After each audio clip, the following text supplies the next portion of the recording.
अच्छा, इसका मतलब तो हम साफ तौर पर ये कह सकते हैं ना कि ये जो मान लीजिए कि तंत्रिका कोशिका है, शरीर की सबसे बड़ी लंबी कोशिका है। अभी आपने ये बताया कि इनके द्वारा आवेगों का चालन होता है, जैसे बिजली का चालन तारों द्वारा होता है।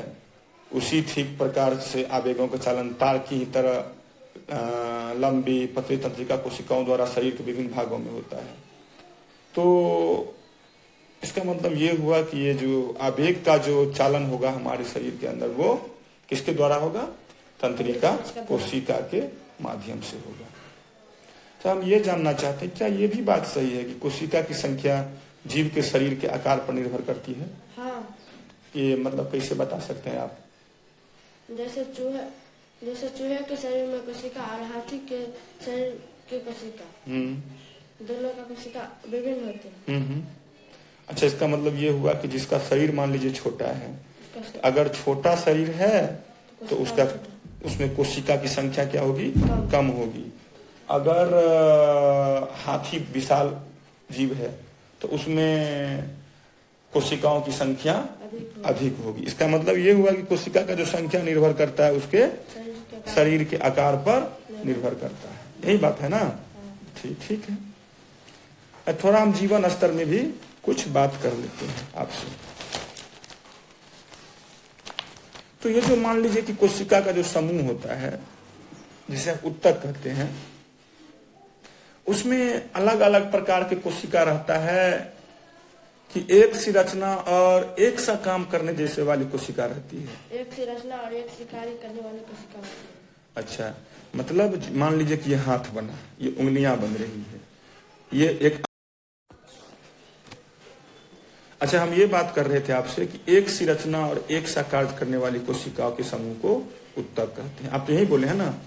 उत्तक हम उसी को कहते हैं कि जो रचना और समान कार्य करे और वैसा एक समूह बनाए, एक ग्रुप बनाए, उसी को हम क्या कहेंगे?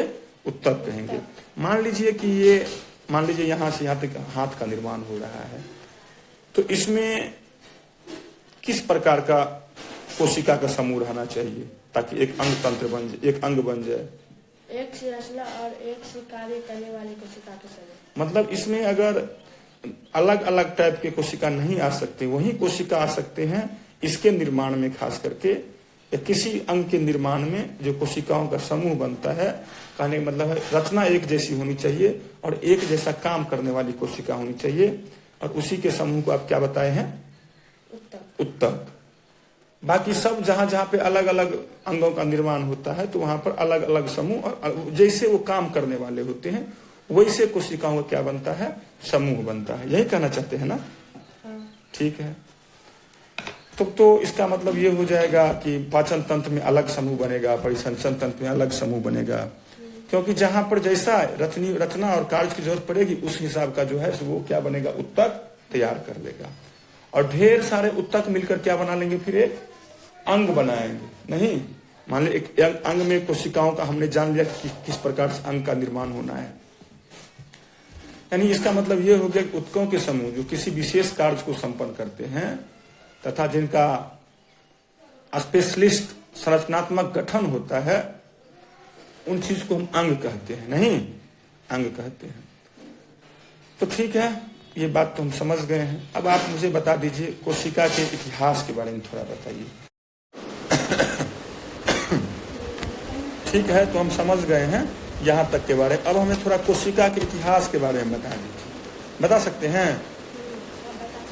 बताइए। कोशिका का जो है सो लोगों के पास ज्ञान कैसा है, यानी कोशिका का खोज किसने किया था? सबसे पहले रॉबर्ट हुक ने 1665 में किया। ठीक है, तो कोशिका का खोज ये पता चला कि रॉबर्ट हुक ने 1665 में किया था। तो कैसे किया था वो? पेड़ों के छाल। अच्छा, ठीक है। यानी छोटे चमड़े को सेल नाम दिया। अच्छा, इसका मतलब ये हुआ कि माइक्रोस्कोप वो अपना खुद निर्माण किया था।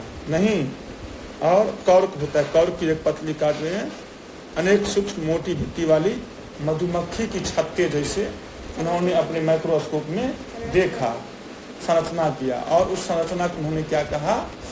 सेल कहा, सेल नाम दे दिया। ठीक है। अच्छा आप बताइए, जब ये मृत कोशिका का खोज किया, क्या नाम था इसका, रॉबर्ट हुक, तो जीवित कोशिका का खोज हुआ कि नहीं हुआ? हुआ।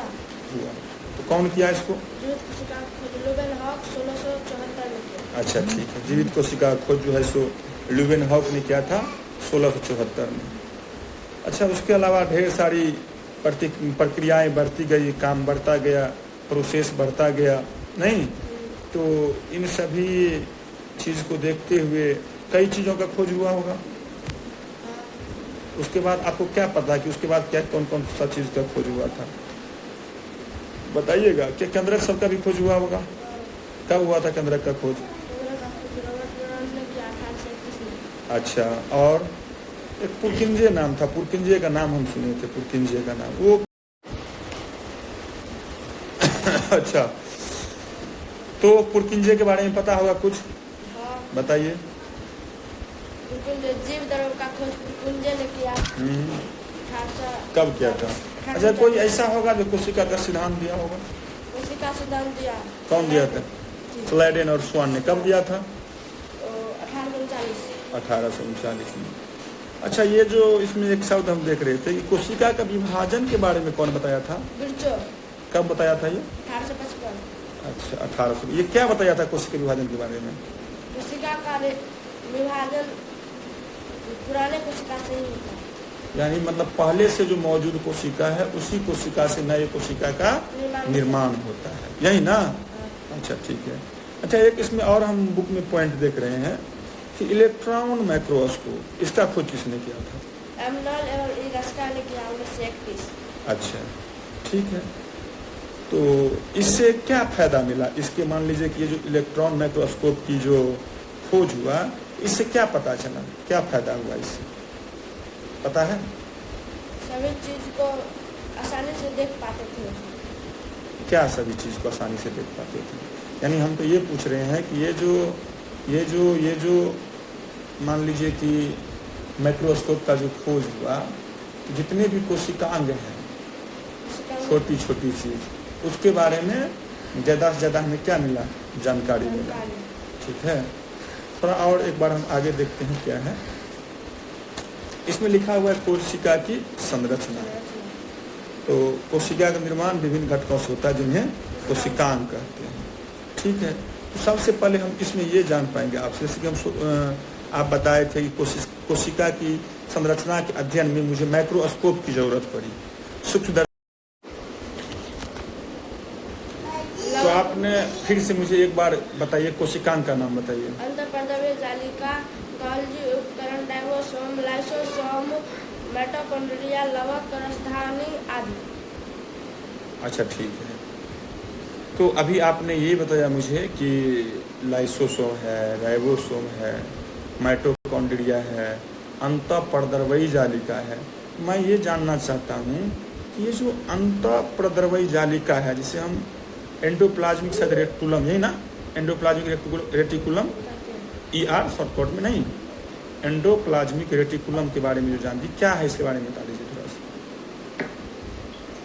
जंतु एवं पादप कोशिका के कोशिका द्रव्य में अत्यंत सूक्ष्म अनियमित नलिकाओं का घना जालिका जाल होता है। इस जालिकाओं को अंतःपर्दवीय जालिका कहते हैं। मतलब अनियमित जाल होता है, और अनियमित जाल को आप क्या बोलते हैं उसमें? ये कहाँ होता है अनियमित जाल? एक बार और बताइए तो, नहीं समझे हम। कोशिका द्रव्य में पाया जाता है। कोशिका जीव और पादप का वह भाग, कोशिका पादप एवं जंतु का कोशिका के कोशिका द्रव्य में अत्यंत सूक्ष्म अनियमित नलिकाओं का घना जाल होता है। इस जालिका को अंतःपर्दवीय जालिका कहते हैं। ठीक है, यानी अंतःपर्दवीय जालिका, that means endoplasmic reticulum, ER, यही ना? या और कुछ? यही। अच्छा, ये अंतःपर्दवीय जालिका कितने प्रकार की होती है? क्या इसका कोई टाइप भी है? हाँ। बताइए। ये 2 प्रकार के होते हैं, खुरदरी अंतःपर्दवीय जालिका और चिकनी अंतःपर्दवीय जालिका। यानी खुरदरी का मतलब हो गया रफ, चिकनी का मतलब हो गया स्मूथ। इसका मतलब ये हुआ कि ER, डेट मीन्स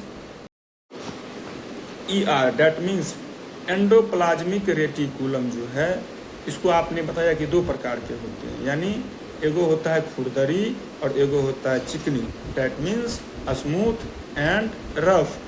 स्मूथ वाले को हम बोल सकते हैं SER और रफ वाले को हम बोल सकते हैं RER, यही ना। SER के बारे में बताइए तो थोड़ा सा हमें। चिकनी वाले में पता है, बताइए, पता है तो।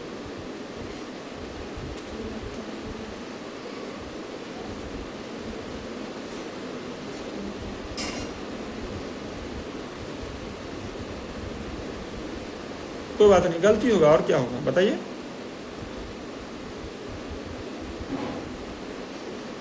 नहीं याद है तो RER के बारे में बताइए। SER नहीं याद है तो RER के बारे में बताइए।